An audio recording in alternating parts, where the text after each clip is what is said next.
सबकी खबर SKK news Ghaziabad विशेष report नूतन पटवाल। नई जीएसटी नीति पर राजकुमार अग्रवाल से विशेष बातचीत।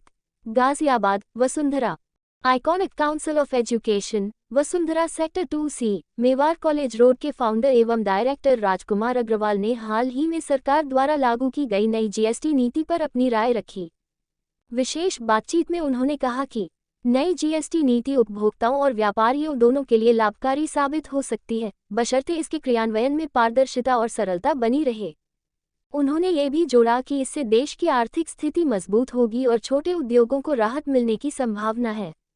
उपभोक्ताओं के लिए इसका सबसे बड़ा फायदा ये होगा कि कई रोजमर्रा की वस्तुएं सस्ती होंगी, वहीं कुछ लग्जरी आइटम्स पर टैक्स बढ़ने से राजस्व संग्रहण बेहतर होगा।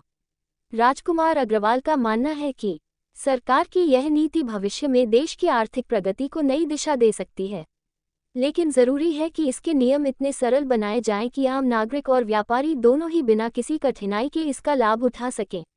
आइए सुनते हैं नूतन पटवाल के साथ यह विशेष बातचीत।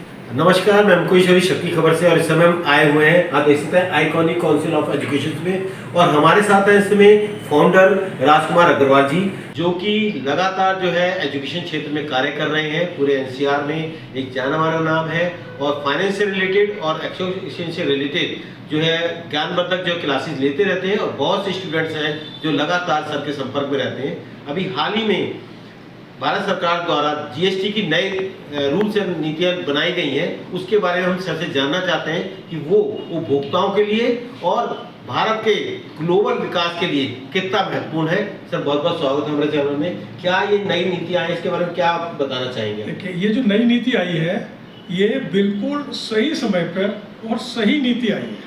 सही समय में इसलिए कह रहा हूँ कि इस समय इस बूस्टअप की ज़रूरत दो वजह से थी। एक तो हमारे को जो अमेरिका ने टैरिफ लगाया है उसके वजह से ये लग रहा था कि हमारी जो ग्रोथ है वो 0.3% तक गिर सकती है। तो इसके आने से हमारी जो ग्रोथ है उस ग्रोथ को एकदम बूस्टअप मिलेगा। दूसरा ये था कि गवर्नमेंट का जो रेवेन्यू था वो जो चाहते थे उस लेवल तक आना शुरू हो गया था, लगभग 2 लाख करोड़ तक का। तो इसलिए गवर्नमेंट ने इस समय इस टैक्स को हटाया, जिससे कि उनको लगा कि हमारा रेवेन्यू ठीक लाइन पर आना शुरू हो गया है। ग्रोथ की बात ऐसी है कि जब हमारे पास पैसा बचेगा किसी भी उपभोक्ता के पास, ये बात ठीक है। कुछ लोग कह रहे हैं कि एक की जगह 2 एसी तो नहीं ले लेगा या एक की जगह 2 गाड़ियाँ तो नहीं ले लेगा, ये बात सही है। लेकिन मान लीजिए मैंने आज एक एसी लिया और उस एसी के ऊपर मेरे को 10,000 रुपये बचे, तो उस पैसे को या तो मैं अपनी जेब में या बैंक में रखूँगा या उस पैसे को मैं मार्केट में खर्च करूँगा। दोनों ही केस में ग्रोथ होगी, कंट्री का विकास होगा। अगर मैं उसको बैंक में रखूंगा तो बैंक आगे उसको लोन देता है तो इंडस्ट्रीज को सस्ते रेट पर लोन मिलेगा, तो आगे उस कंट्री का ग्रोथ होता है। अगर मैं उसको मार्केट में खर्च करूंगा, कुछ और चीज़ लूँगा, मान लीजिए उसकी जगह शर्ट लिया, कुछ और लिया, तो उससे उस कंपनी को फ़ायदा होगा जो कि इस तरह के आइटम बना रही है। जब उस कंपनी का प्रोडक्ट उसको फ़ायदा जब होगा तो उसका प्रोडक्शन उसको बढ़ाना पड़ेगा। जब प्रोडक्शन उसका वो बढ़ाएगी तो उसकी कॉस्ट और कम आएगी। तो एक पॉजिटिव साइकिल शुरू हो जाएगी कि जैसे जैसे हमारी डिमांड बढ़ेगी वैसे वैसे उनको प्रोडक्शन बढ़ानी पड़ेगी।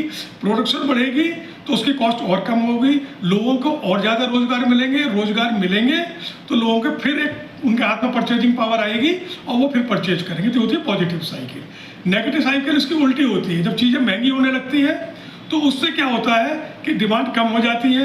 डिमांड कम होती है तो फिर उनका प्रोडक्शन गिराना पड़ता है, और जब प्रोडक्शन और गिरेगा, जो 60 की जगह 40 चीज़ बनाएंगे तो कॉस्ट और बढ़ जाएगी। कॉस्ट और बढ़ेगी तो उससे और प्राइस बढ़ेगा, और इस तरह से हम नेगेटिव साइकिल में चले जाते हैं, जिसको बोलते हैं मंदी।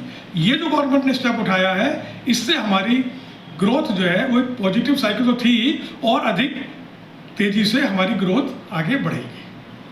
तो ये थे अग्रवाल जी, जिन्होंने बताया कि इससे देश की ग्रोथ और बढ़ेगी और देश जो है विकासशील गति से और आगे जाएगा। मैं मुकेश जौहरी, सबकी खबर से, वसुंधरा, गाजियाबाद।